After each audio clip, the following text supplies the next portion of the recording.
Hi there. Welcome to today's masterclass. Now had a slight change in topic today because the one I'm really looking forward to doing requires a little bit more prep work, but I will get through to that next week. So today's topic, I actually want to talk about the in-world build tools. I want to talk about building a region for them, and I also want to talk about extensions. Now, extensions are third-party plugins that attach onto Unity. They may or may not be designed to work with Sinespace, but today we're going to work with a couple of them, including some free ones, that will help sort of speed up and enable you to do more powerful content. The ones I'm going to try and cover today are going to be Archmatics, which is a procedural modeling tool. It is a paid tool. It does go on sale every now and then, so if you see it on sale for a cheap price, it is one that I highly recommend. It's a fantastic 3D modeling tool that's built into Unity for building things. We'll come to that in a minute. The other ones that I'm going to be covering are vertex painting. That is how to sort of colour particular meshes in certain ways on a per vertex basis, which with some fancy shaders can mean you can do blending and interpolation of your other neat little bits and pieces. We're also going to look at placement tools and a few other bits and pieces that we've got accessible to us. Now I have just grabbed a new placement tool because the one that I like using isn't very well supported in Unity 5. So I'm going to sort of endeavour to pull up a new one called QuickBrush, which will hopefully let us sort of place objects en masse. If we don't, then I'll grab my old one, but preferably we don't have to today. I've actually already started out a little bit, and I've actually pre-built the basis of what I'm going to be doing for my region, which I will give you a little bit of a preview on now. As you can see here, I've had a slightly productive Sunday afternoon and whipped together a very basic scene using a bunch of prefabs that are available in the asset store. This is using the free rocks collection by, I think it's Manufactura. Who built this one? So these ones are a collection of rocks that are available in the asset store. If you just search for rock pack, it'll turn up, and this one's a free one. There's a lot of bits and pieces in here that we can sort of use rock groups. There is also a paid group as well of these, which I've also purchased, but as you can see, it's just sort of bits and pieces.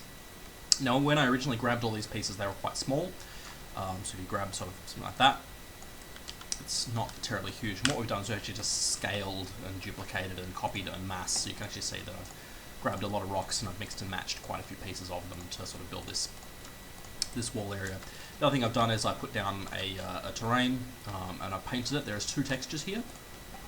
As you can see on here, we might end up adding a third one. There is both a wet sand and a dry sand. Now the primary difference between these two, apart from the slight colour change, is on the alpha channel. So if I grab these two textures, I'll just find them, they should be here, sand, wet. You'll notice when we look at the alpha channel, so if you just click this little button here, it'll show you the alpha channel. So that one's white or whitish, and the normal sand, bit more dull. Now the difference between those two is that on the terrain, using the standard terrain shader, is the smoothness channel, and that smoothness, if you remember from my lighting tutorial, basically indicates how shiny something is. So in this case, the wet sand is quite smooth. It'll respond to lighting in quite favourable ways. So if I put down a light here, you'll see that the light is bouncing off the relatively smooth wet sand a lot easier than it is off here, where it's a much more muted and diffuse, so as you go through the two. So that's the two differences between the two. Generally speaking, that won't matter too much, but if you're going for a little bit of realism, then that's for there. Finally, I've dropped in a water system. This one is using Sumono. Sumono is another paid extension pack. There is also the alternative for free users, is called Water 4. It comes with our editor packs. It also comes with Unity. And it does a reasonably good effect, but it's not quite as crisp and nice as Sumono is. I've got that configured to, if I go to the Sumono configuration, here we go. I've got dynamic reflections off. When you've got those off, it runs considerably faster. As I've mentioned before on previous tutorials with water, planar reflections are quite expensive to calculate, so if you can flip them off, you will save quite a big chunk of your frame rate. And generally speaking, on a sort of dirty water like this, you wouldn't expect to have crystal clear reflections coming off it anyway, so it's a bit of a moot point, and for the cost you're paying, it's not worth it. I've also set the mode to infinite, so when we hit play, where's my camera? And we'll just do a warm up early today. So as usual, it just usually takes a little bit of time for the very first time you hit play, as Unity packs all the UI textures and things together, which will take always a second the very first time you hit play in a session. So here we go. Almost here we go. And also I added that waterfall, and I'll pull that one apart because I'm quite proud of what I've done there. So the waterfall is actually built from a whole bunch of different assets. There were several waterfall systems I found on the asset store. Some of them free, some of them paid, but I wasn't happy with any of them. So what I've done is I've actually just used the textures that came with those packs and built something newish. And that something newish is, I think, a little bit better than all of them combined. So I'll show you how I've made that one as well. And then we'll actually get on to the process of modeling out some structures and things in here. I'm going to do the primary structure work with Archimatics, and that's because I like using that tool. It's quite flexible and powerful. But then we're going to go into painting on greenery onto those rocks, so we actually put some moss and stuff down, and then finally we're going to sort of plant vegetation on the top. So, there we go, we're just about ready, I think.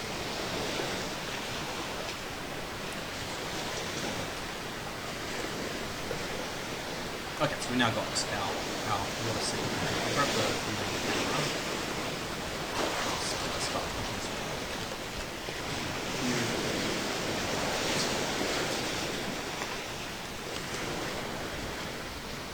So that's the basis of our scene right now. Now the waterfall, we'll be able to look at it. There's quite a few things going on. We've got spray coming off the top. The spray has got a little bit of bloom attached to it. We've got multiple bits and pieces that sort of fit together into our component. There's probably a bit more so this for now. So I may as well start with that. I'll just show off some of those bits, and then we'll talk a little bit about the lighting in here. That's one other thing that's sort of worth putting together. So this waterfall, it's been built from a couple of things. One, I've got a custom mesh here. Now this custom mesh is basically just one big plane that's been stretched and twisted a little bit to fit into that rock. There is a tool on the asset store for $5 called River Tool. I have used that River Tool to build this this planar mesh. You basically just drag little nodes around the place, and it'll align and rotate the mesh for you as it goes. It's something you could easily do in Blender or another 3D tool really easily, and I think something like ProBuilder also would be another approach if you've got that. I think the basic version of ProBuilder is free and will do that for you as well.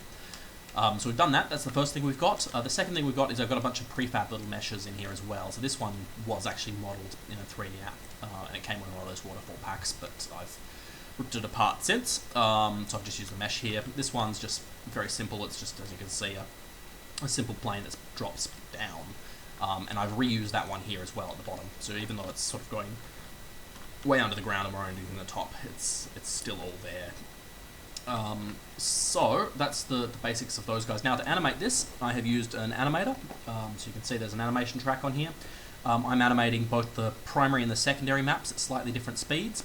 So the secondary map, I'm moving the offset at about half the speed I am on the top layer. So you can see that goes to -2 and the other one goes from 0 to 1. And that means that the top layer is running twice as fast as the bottom layer, and that just gives us a little bit of a breakup of the effects, so you don't sort of see it as a simple tiling texture. There's two textures interacting there at once that sort of give us the result. That one, again, pretty straightforward. There's not too much special about it. Probably the only thing worth noting, I mean, we've got normal maps, albedos, with a little bit of metallic, and that just basically gives it a bit of a, you can sort of see no metallic. There's a little bit, and they'll give it some of the water, so you can actually sort of see through the water. I'm not quite sure I've got the values here quite right, but we'll tweak those towards the end. Finally, the particle system. So there is quite a few little particle systems in here for the waterfall. Hopefully I can pull all these apart so you can see. First things first is I've got this spray. There's several combined. I'm using the new standard surface shader from Unity. You can download this off their website. And it basically gives you the ability to configure a particle in far more powerful controls than the old particle shaders, which can only do one thing at a time. These ones actually let you do lots of things at once, so I can actually turn off whether it's a soft particle or not, set whether it's two-sided. All those bits and pieces can be done all at once. We can also do distortion, which I'm not quite using here, but I could be. Next one, we've got a mist layer. Now these guys are pretty straightforward. I actually have them coming out forward, and I'm using the speed of 1 meter a second, which is specified in the particle system there, for how far that moves out, as you can see. And then I'm actually using the velocity over lifetime with a curve, just to push that one, push it down at the speed that I want until I was happy with it. Next one, I have this, which is a little bit of a shiny particle. Again, I'm using the standard surface shader to do this. And there is one thing I was doing here, which I'm going to have to redo, and that's I was actually manually editing the render queue, just so I could force what layers were coming out in what order. And we can play with that in a second. Finally, I forget what this one is. Oh, this was I was just putting here because there's a little bit of a sharp curve on the texture there, and that's because I haven't quite smoothed the mesh a little bit, so I just put this one over the top to sort of hide the effect underneath.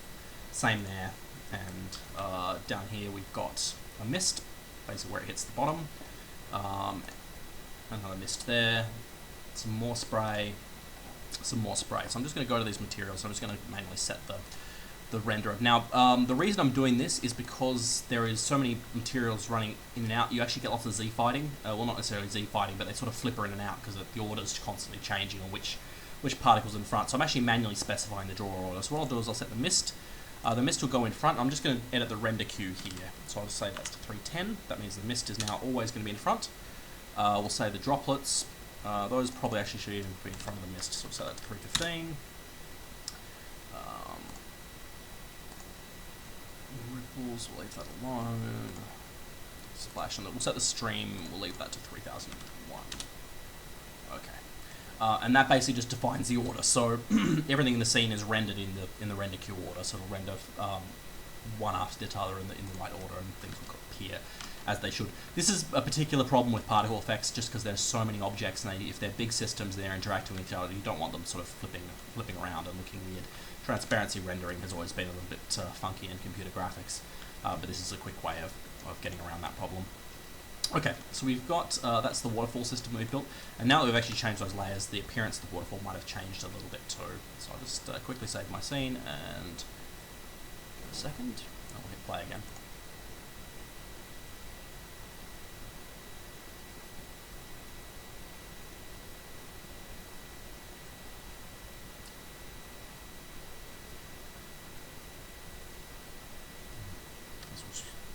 We're just waiting a little bit for this. I'm usually slow, but we've got a slight different emphasis on the particles now. The difference between the view and the edit mode here is because the standard particle shader, it is affected by a bit more light than is what I'm displaying right there. No.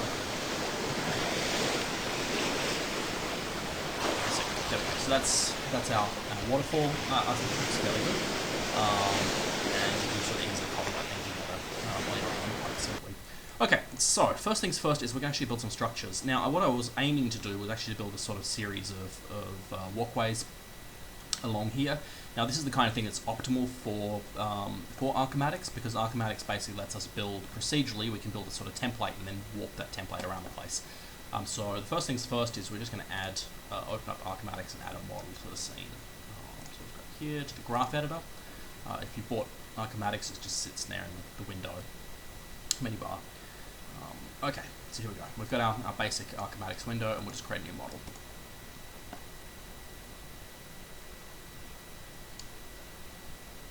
The computer's acting unusually slow today. Alright, so the basics of an Archimatics model is you start with sort of a floor plan, if you will, and then you sort of extrude and extrapolate at runtime on this. So in this case, we're actually going to grab, I think first things first, we need to decide what we're going to build. So if anyone has any particular feedback on what we're going to build as far as our structure goes, feel free to chip in into the comments, but I'm going to sort of get going. And I might start with just building out a quick example showing you the basics of how this tool works, and then we'll maybe build something more sophisticated. So first things first, you'll notice is it actually builds you can drag and edit these handles in worlds. This is going to be our path, and then we could just simply stroke that path to get sort of different shapes and appearances. So we can duplicate this one, and we can subtract something from it.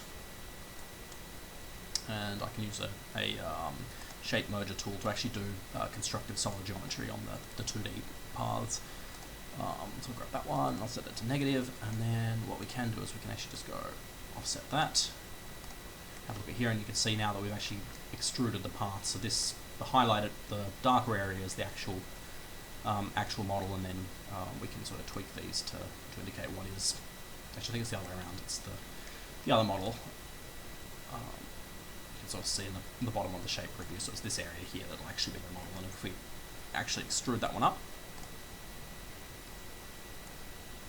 just grab that plan off the difference there. Look down here. We can actually see our little model. Now, this is all underground and all the rest of that, but you can sort of see we can play around with heights, bevel, so I can bevel that a little bit. We don't necessarily have to bevel the top and the bottom together. It's doing that by default, but we're going to move this model up a bit. Okay. So as you can see immediately, this is incredibly powerful when you lay out a scene like this. We can actually sort of build and flow the design of the buildings to match the environment that's available. So I think what I might do is I might start down here, and I'll build a sort of a basic bungalow shape down there, and then what I might do is I might actually do some walkways and things on the top. In fact, the walkways might even be a bit more interesting, so we'll start with that. I'm going to keep my extruder component there just in handy, but first things first, I'm going to add a curve. Okay, so curve is typically aligned to the floor plane that the model is on, and because we move that up a little bit, it's all over the place. But I'm just going to grab here. Don't know how this is going to look, but we can edit these points after we've actually already got it in place. There's a little bit of a bridge area over there, so we might sort of keep going straight rather than bend around it, and then we'll come back to out to here. Okay, so that's our basic walkway. And what we're going to do is we're actually going to expand that one, so we're going to offset that using the offsetter. And the outward shape, we're actually not going to, we can actually offset it in here. I think we can set the thickness. Yeah, there we go. Okay, so we're just going to set the thickness in there. We don't even need this offsetter. Oops. So offset, and we'll probably try and, I think I can actually curve this as well, so I can round the corners, so we get something a bit smoother. We might need to actually move this into another node to be able to do this. I've noticed this before, that sometimes just putting out an extra distributed node will let you play with some of the rounding parameters. Okay, so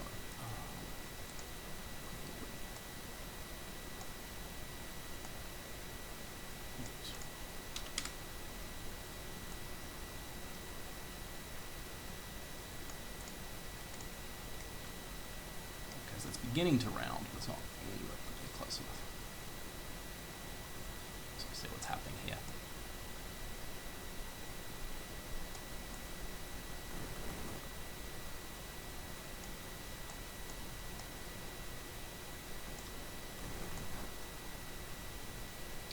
Just try and get this working. There's a little bit of an art to getting these to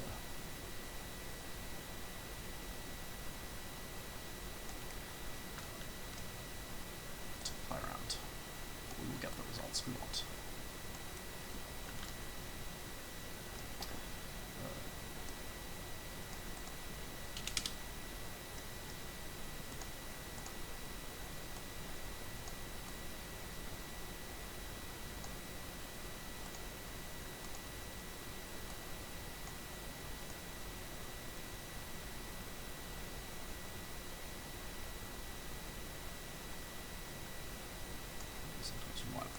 Sometimes I find expanding the thickness makes this a bit of an easy job too.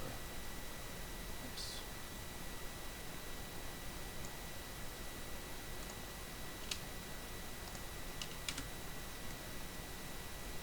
So you can already see we've sort of begun to round these corners, but we need to do a little bit more just to keep the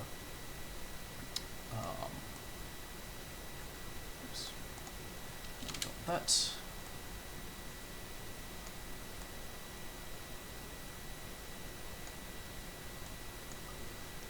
Just add another one. The output shape will just do the same thing. a little bit of cheating, but means that now we can sort of get smoother curves, as you can see along these edges. Okay, and now if we take this one and we slot this into our extrude, as the plan. Give it a second. We have now our rounded walkway, which, as you can see here, and when we've got this selected, we actually have all these original nodes available to us. So what we can do is, first things first, I'm just going to slot this one up.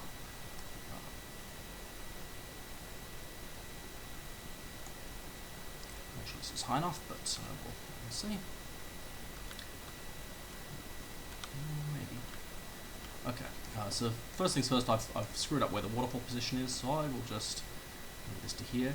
The more archimatics nodes you have in a sequence, incidentally, the less smooth it'll be while you're in the editor, but it still gives us enough room to work with.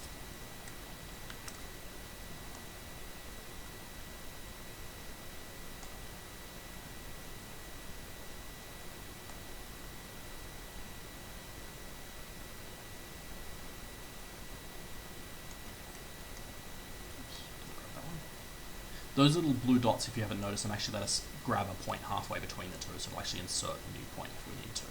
In this case, I've added probably a few too many points, but that's okay.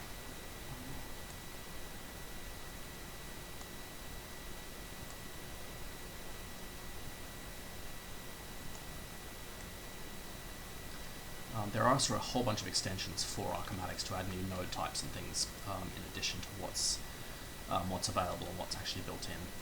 Now we might need to tweak some of this geometry a little bit just to line up with what our objectives are as far as sort of the walkway and everything else. Let's get these roughly in line.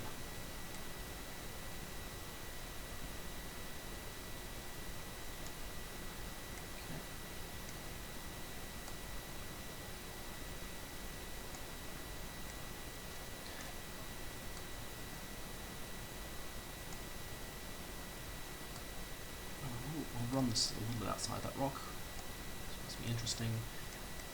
The shape path, and we'll probably come to a conclusion on this around here-ish.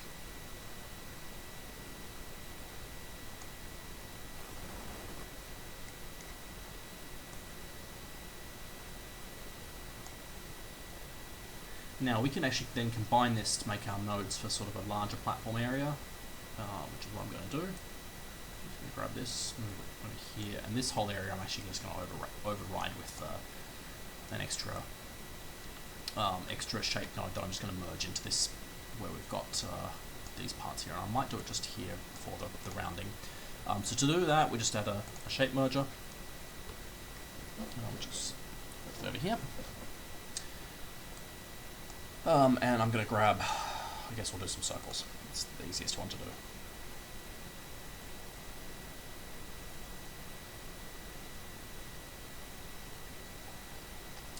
Okay, alright, so a circle, we've got our shape merge, and we'll just, we'll take this one, put it into there, we'll grab that difference, we'll put it into there. Okay, now we've got a combined path, which I might have, because I've got the subtractive nodes enabled, it's gonna act a little bit weird, but I'll just position these first, and then we'll fix it up in a second. Now you might notice this is a little bit sort of rough on the edges. On the circle node, if you zoom in, you can actually see the number of segments. So in this case, I'm going to up this to 32. Okay. And finally, because we've got that not merged, it's doing that. Okay, so here we go. So here we've got the bits and pieces. I'll make this a bit larger. Now combining the subtraction and the other nodes, you can get sort of any effect that you want. This is all fairly basic as far as archimatics goes. We'll try and make this a bit more complicated in a few minutes. So we're going to set this up as a room floor template as well, so just to keep in mind, we do actually need some sort of space for the users to be able to decorate their environments and actually use it as a room floor. So when you actually are building nodes and things, just do have some forethought to actually sort of making large placeable areas that people can drop things into, because it's not much use not having those, because then you can't use all the other various bits and pieces of the in-world build tools. Now, sometimes you could just be aiming to make a pretty static region. If that's the case, then that's all you need to do. But today we're not going to do that. We're actually going to try and leave some room floors that leaves you placeable zones.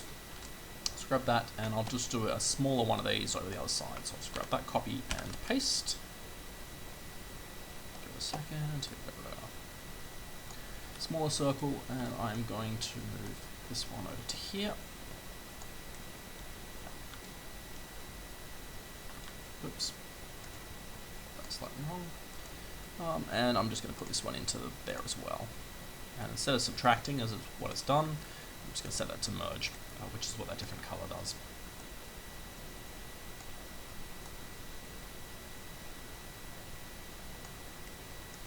Okay, maybe not the prettiest of platforms, but it's a sort of a start.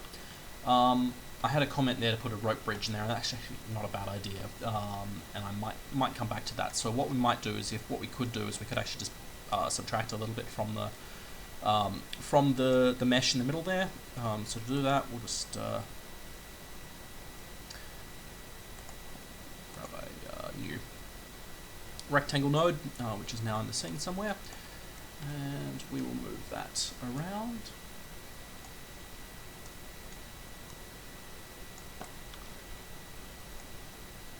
If you grab the little blue line, you can actually sort of edit the rotation of that one. So hopefully we can get this roughly right. So probably be about that much. Fingers crossed. Okay. A bit wider. So it really does actually segment off. We'll just drop the shape into our empty shape. And there we go. I've got it not quite right. We can move this around.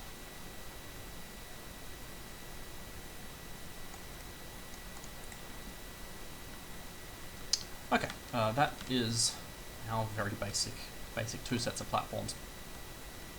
Now, if we want to actually sort of make this anchored to the bottom, there's a couple of ways we could do that. One, we could manually place a whole bunch of pillars. Or two, we can just rely on archimatics again to place some objects at a regular interval. So the first things first, I'm going to make the object, and to do that, I'm just going to make a new square, which will show up in my scene in a second. It's probably all those smoothing and rounding nodes actually will slow it down a little bit. I'm not sure I did actually place that one. So here we go.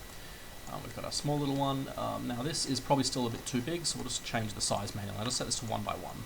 So this is going to be a 1 by 1 meter pillar, and the pillar is going to be an extrude, just a plain extrude.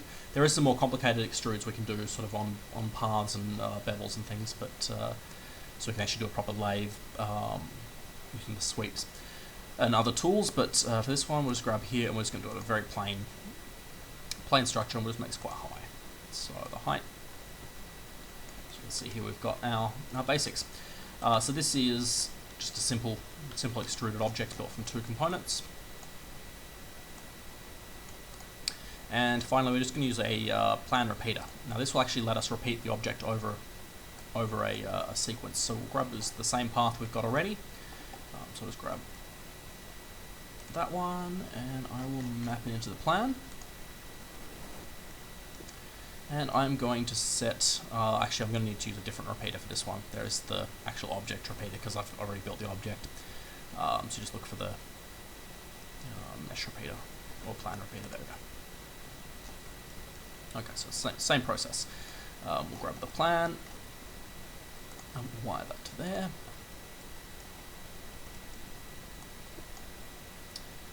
Okay, that. And then finally, because we're doing this as the mesh, now you can drop prefabs and stuff in here too, incidentally.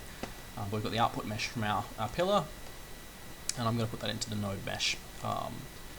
And voila, we have our extrusion. Now, the position on this one's slightly offset because we offset the previous one, but we can fix that easily enough.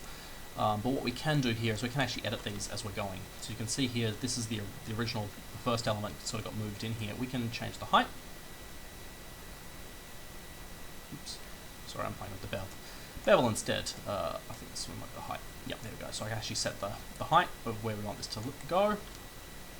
And then the other thing we can do is down here, when we've got the plan repeater selected is actually show us the gaps between them, so we just need to find the first instance. I think it might be there, but I'm not 100% sure. Usually it shows another one of these little dots somewhere, but I can just edit here too. So just go to the controls. We can zoom in on the number available, so we can change the bay width, which will define sort of how regularly it places. Now it's always going to place between two nodes if it can. So the other thing I'll do is I'm just going to edit this, and move it to align with our other floor plan, because I did manually offset the other one.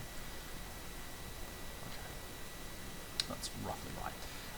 Now we also might want to play with the offsets here, so it actually offsets inside the object, and we do that by just editing the plan inputs. So I can set an offset here. And there we go. Maybe that's a little bit too many of them, so we'll just go back to the... we can also specify the maximum ones per segment, corner break angles and all kinds of other things, but I'm just going to play with this a little bit until we're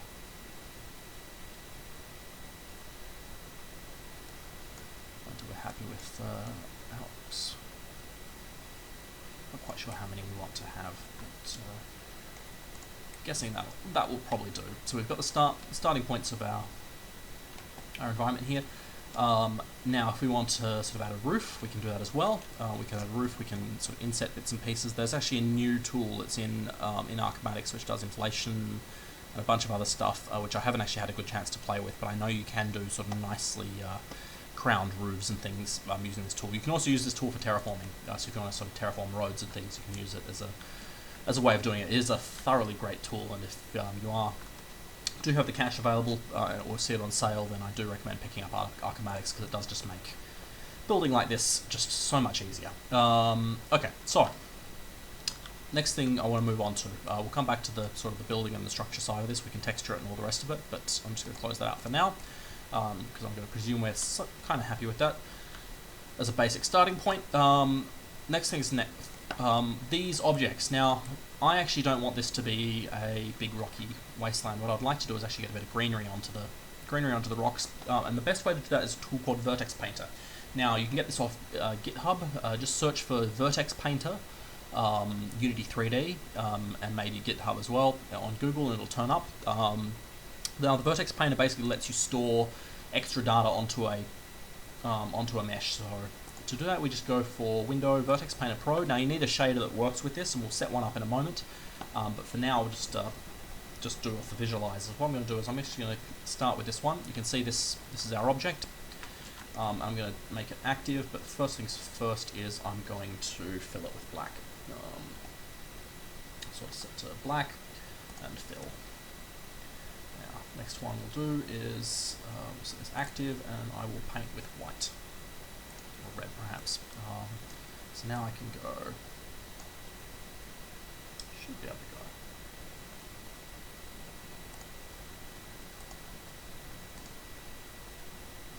A whole bunch of stuff here, so I should be able to just paint with this. Okay. So I just need to find the vertices to paint them. So this area I'm actually going to make kind of green. So let's keep going. Now you notice I'm painting in red, and that's just because that's what's going to be on the splat map that's on our texture, on our shader that does this. So we just need to find the various vertices. I might flip into wireframe view just to have a look at this. Just take that off active, go to shaded, and go to shaded wireframe. Okay, now I can actually get a better look at it.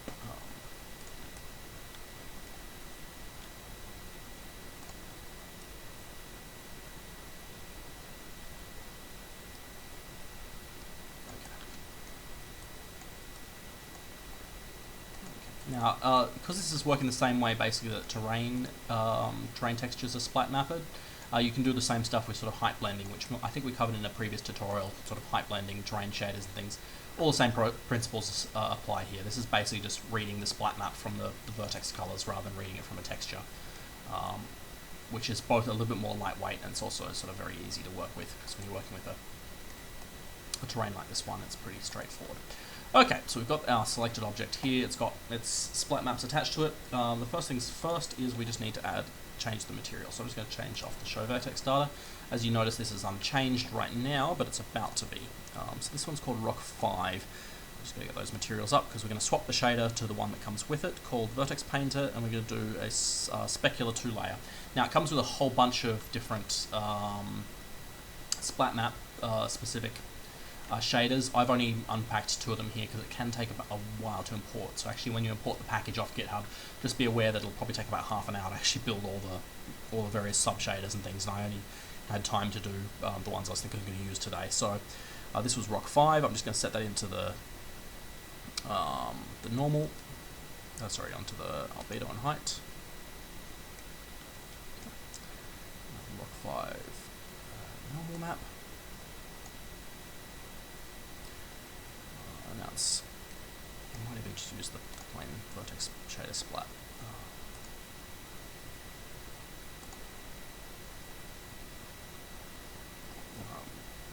Metal in the sense move this down. Now,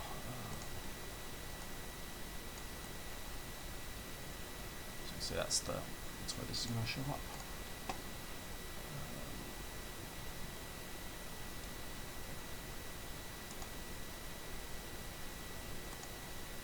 Okay, now.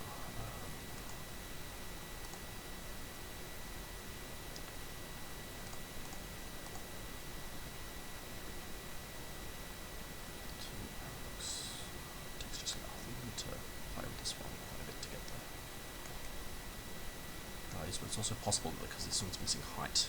Sorry, just 1 second. I'll just do.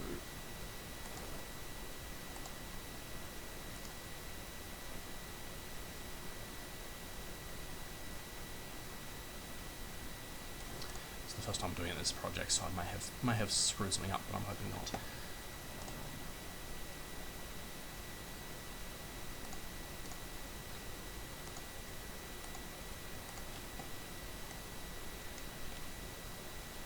Double check this one. I'll just paint one vertex in white just to make sure we've got this.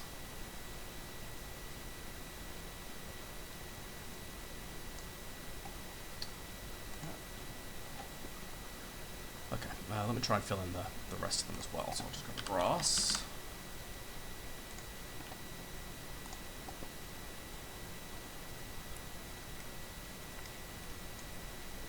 So as you can see, we actually can paint the grass in here now using these vertex layers, but it's not quite the way we want. I think that actually was on red. Just need to it's green. It's going to use the RGB channels to do this. So 1 second. Learning new tools at the same time. There we go.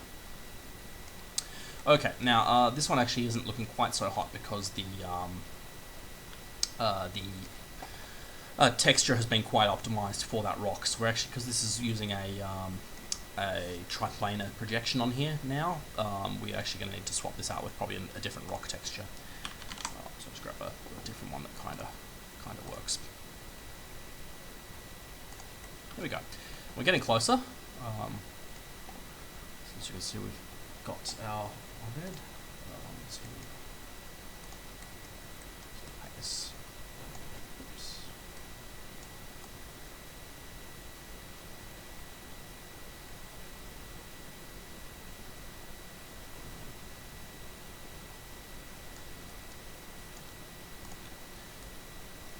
We can't actually see this as we work. We should be able to. As you can see, we can sort of paint off some of these and some other ones. I'm just going to change the texture scale on here as well. It's quite so tile, but now you can sort of see this is what I was aiming to do. So I've got the white, black.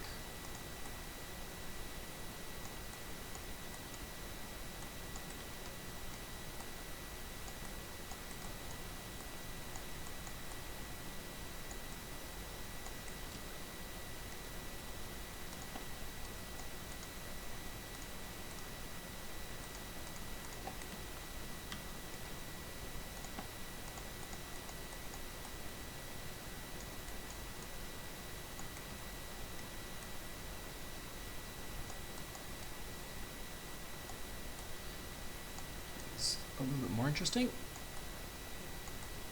I'm not quite happy with that rock texture I fixed, but we can fix that up in a second. I just want to get this kind of looking right. Now, same with the other height below mix shaders. This is pulling the height map data from the alpha channel. So I'm just going to try and swap out for another rock that's a little bit darker and a little bit more in theme with how this looks. Maybe this one.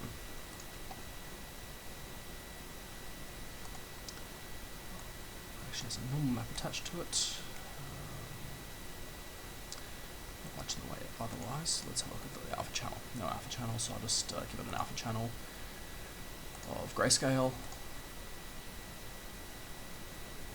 We might need to manually edit in an alpha channel in here as well if we need to, but that's already looking a bit better, a bit overly smooth, but we can play with some of this as well. I'm just going to pull the levels and smooth this out. Oops, pull the wrong one out.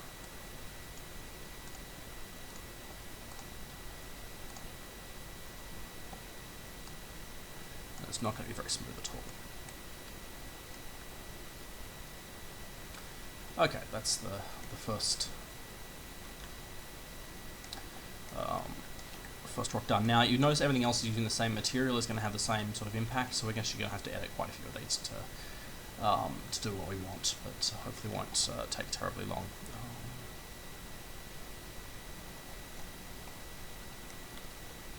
Now our grass, I'm not really happy with that grass either, but hopefully we find another one that's okay.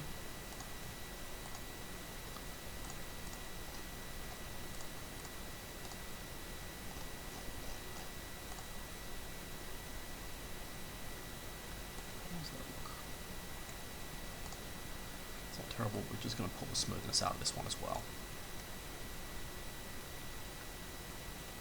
I'm going to tint that dark. Ideally you want to have some better textures and things in here, but this is a job for you. So as I said, this tool is free. It's available on GitHub. You can grab it there. You can easily sort of get set up and started with vertex painting on here, so I'm just going to keep playing with this a little bit. Set it to white.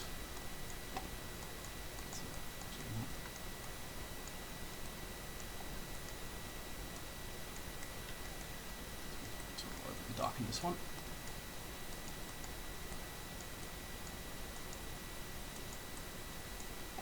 And you'll notice that when we do a fill like this, because it's I've got this set to build the alpha from the height map, you'll actually see it'll follow the grooves of the dark parts of the texture as it actually fills in.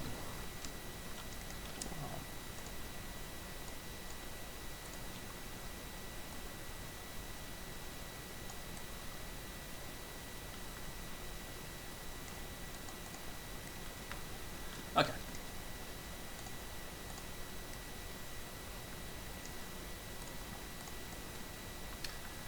Now we can keep on going for all of these as we like. So I can, I wonder if I can actually fill this to black.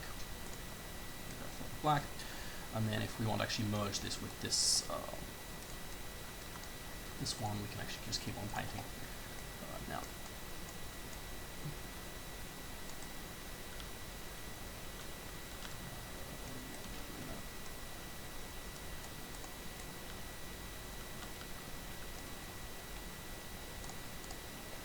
This one set to black, fill. This one set to black, fill. Just quickly fill all these bits and pieces. So I see we're making some progress.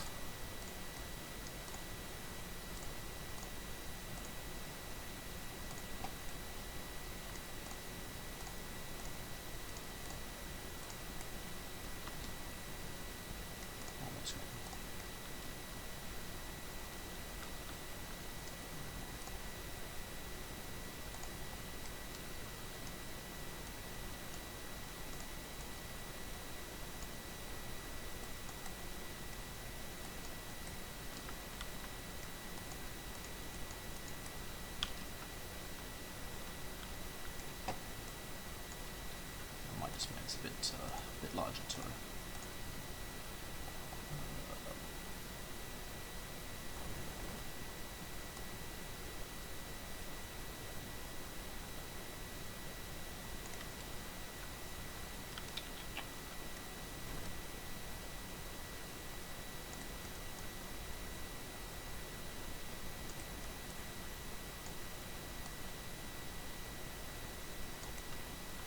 Now what you could do, particularly with things like wet scenes, one of the things to notice is that you can actually alter the smoothness on a per vertice basis using this technique.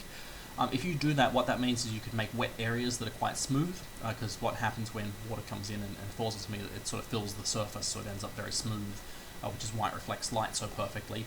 You can do the same here, so you can actually make sort of slick wet areas that are where it's next to the waterfall. We would need to add a third flow map, and this one actually only does a 2 blend, so I need to use the 3-layer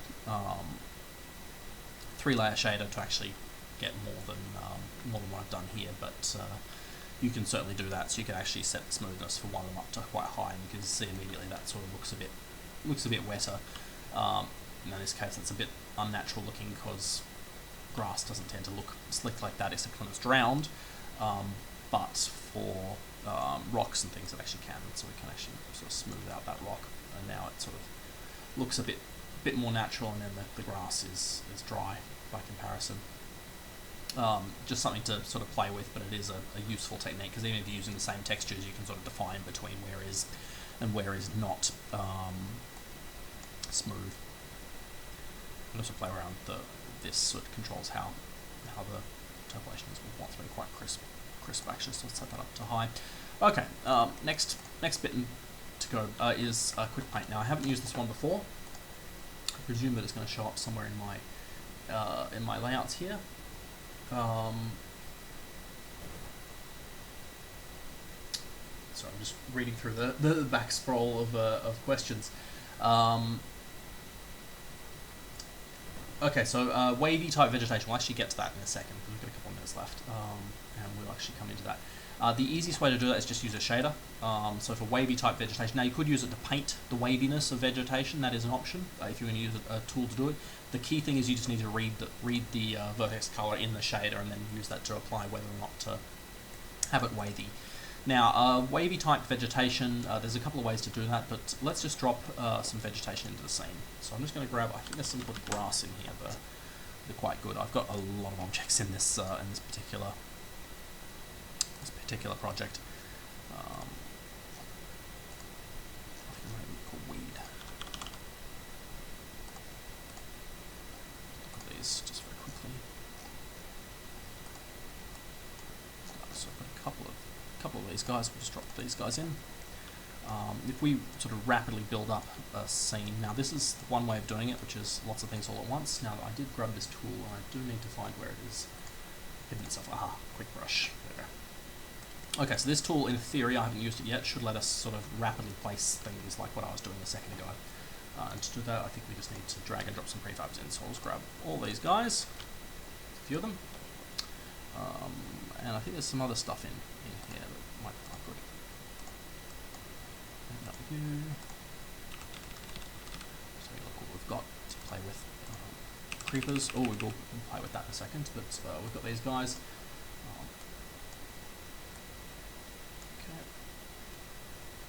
We just need to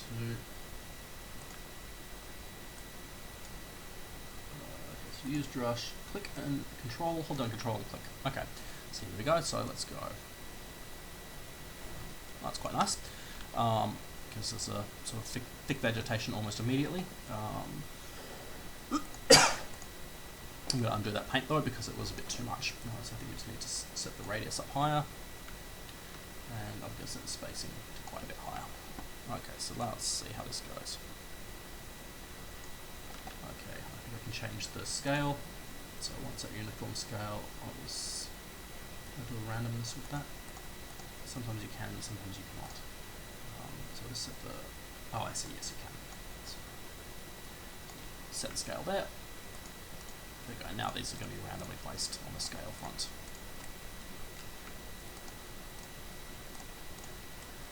We're going to leave some room for our foot. Oh no, we don't have a footpath on this one. It's on the layer below. So we'll just thoroughly enjoy making a big painted mess here, all the way along.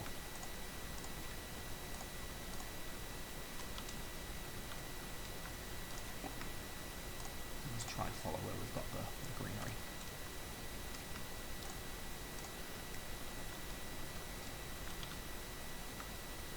Okay, next things will clear all these out. Just remove that, and let's go see what else we've got. We've got creepers. The creepers look rather interesting, so we'll grab a bunch of these guys. Grab the ones without the flowers, so there's just 2 of those. And what I'm going to do is I'm just going to add these, particularly side hangs. I think that the offset on these need to be adjusted.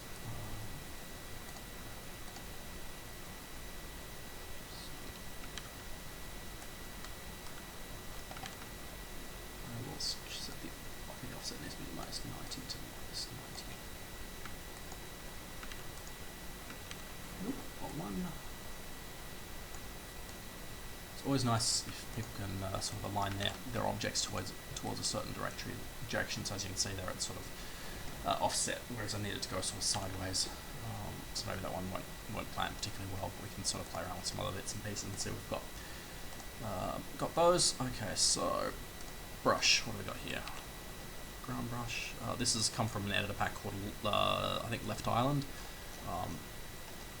It's from the same guy. I think no, the rocks are from a different creator. But grab some trees. So we've got the way of trees. We've got a ton of these.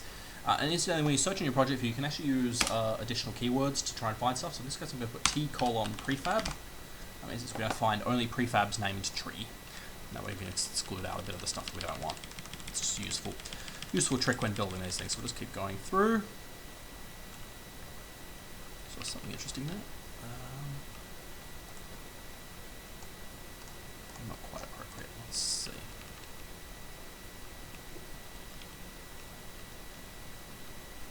These all look good. We'll add some palm trees to this scene.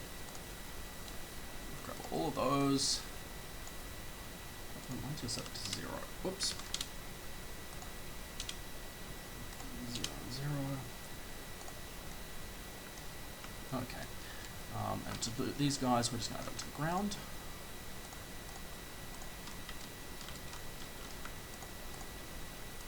Looks like we missed some bits and pieces with our earlier expedition through the fills. I'll fix that one in a second, but we'll keep going. And I am actually just about out of time. Surprisingly. Some of our bits and pieces are a bit big here, but as you can see, sort of very quickly we can now sort of model this out and make it quite interesting. We've got at the beginnings of our sort of tropical grotto that can be set up as a room template. This one, Quick Brush, is it's a $15 tool. There are plenty of others available. There's some free ones. I've used them all. They all tend to operate in the same general way. They just let you sort of rapidly place prefabs by holding down a key that will sort of fit your area.